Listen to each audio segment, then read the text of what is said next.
Assalamualaikum warahmatullahi wabarakatuh. Perkenalkan, nama saya Himyati dengan NIM 8602357779. Saya berasal dari UPWJJ Palembang, Fakultas Keguruan dan Ilmu Pendidikan, jurusan Pendidikan Guru Sekolah Dasar. Pada hari ini Kamis 20 November 2025, saya akan melakukan praktikum IPA di SD pada modul 7 tentang optik. Pada kegiatan praktek 1, yaitu sifat cahaya. Judul praktikum, percobaan pemantulan cahaya. Selamat menyaksikan. Apa itu optik? Optik adalah ilmu yang mempelajari sifat-sifat yang berkaitan dengan cahaya. Cahaya sendiri merupakan bagian dari gelombang elektromagnetik yang memungkinkan kita melihat benda dan keindahan alam. Percobaan pemantulan cahaya. Tujuan percobaan: yang pertama, menjelaskan sifat cahaya. Yang kedua, menjelaskan sifat bayangan yang dihasilkan oleh cermin. Yang ketiga, menjelaskan sifat bayangan yang dihasilkan oleh lensa.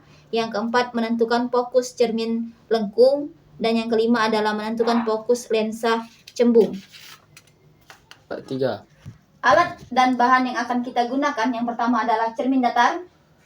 Yang kedua adalah cermin cembung. Yang ketiga adalah HP. Yang keempat adalah busur. Yang kelima adalah kertas putih. Yang keenam adalah lilin.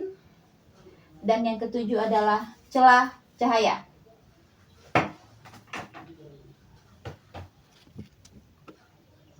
Langkah percobaan. Yang pertama adalah pemantulan cahaya pada cermin. Susunlah alat dan lampu senter dan celah cahaya di depan cermin datar. Yang kedua adalah nyalakan lampu senter.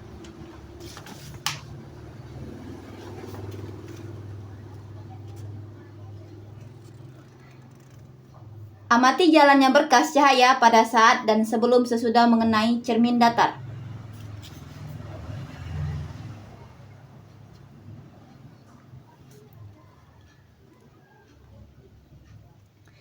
Gambarkanlah jalannya berkas sinar tersebut sehingga tanpa sudut datang dan sudut pantul.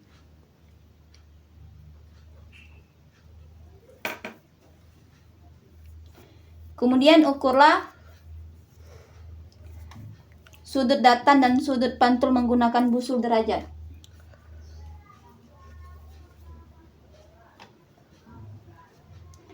Hasil menunjukkan besar sudut yang dihasilkan adalah 30 derajat. Jadi dapat disimpulkan sudut datang sama dengan sudut pantul sesuai dengan hukum pemantulan.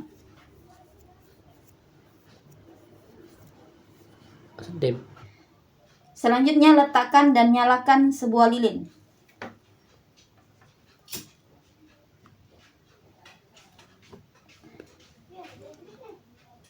Amati bayangan dan catatlah sifat-sifat bayangannya.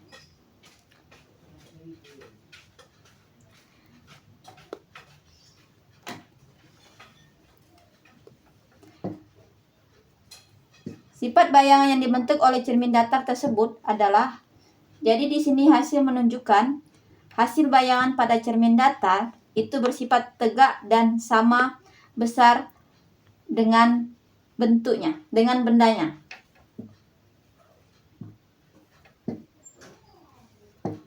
Ya. Selanjutnya, pemantulan cahaya pada cermin cembung. Susunlah alat seperti susunan alat berikut ini. Selanjutnya, nyalakan lilin.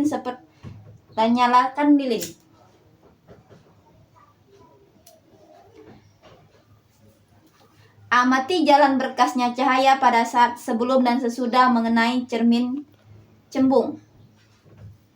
Gambarkanlah jalannya berkas sinar dan catatlah sifat-sifat bayangan yang dibentuk oleh cermin cembung. Jadi hasil menunjukkan bahwa cermin cembung memantulkan sinar cahaya menyebar atau difference, dan layangan terbentuk dan bayangan terbentuk selalu bersifat maya Dan bayangan terbentuk selalu bersifat nyata, tegak, dan diperkecil.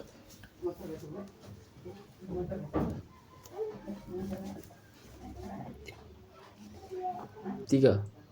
Selanjutnya, pemantulan cahaya pada cermin cekung. Pertama, susunlah alat susunan seperti berikut.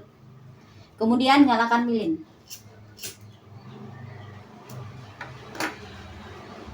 Amati jalannya berkas sebelum dan sesudah mengenai cermin cekung. Gambarlah jalan berkas sinar.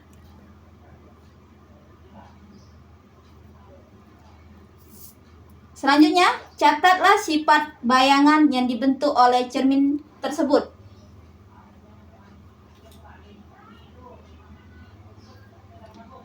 Aturlah jarak benda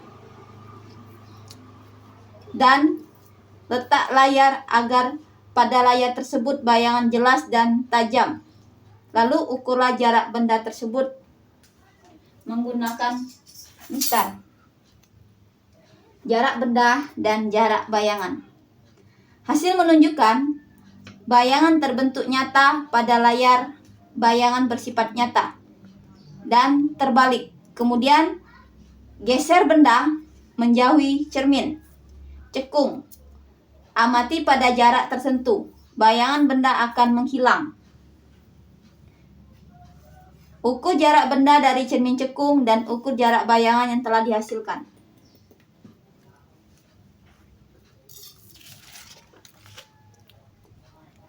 Tiga. Pada jarak 15 cm, panjang bayangan benda itu adalah 5 cm.